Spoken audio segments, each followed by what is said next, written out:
Welcome back to News First.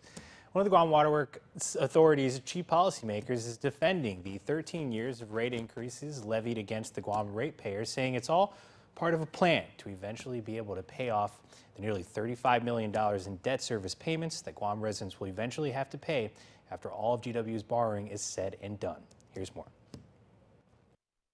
It's the second of two informational hearings aimed at the 13 years of steady water and wastewater rate increases. Unlike the first hearing, Consolidated Commission on Utilities Chairman Joey Duenas is on island and ready to face the Oversight Committee headed by Senator Talina Nelson.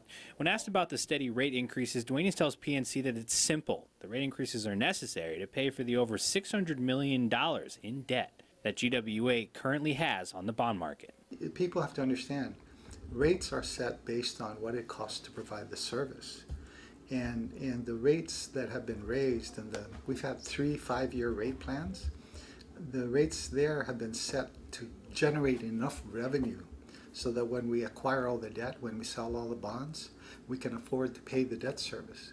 We're heading to about $35 million in total debt service when we're all finished.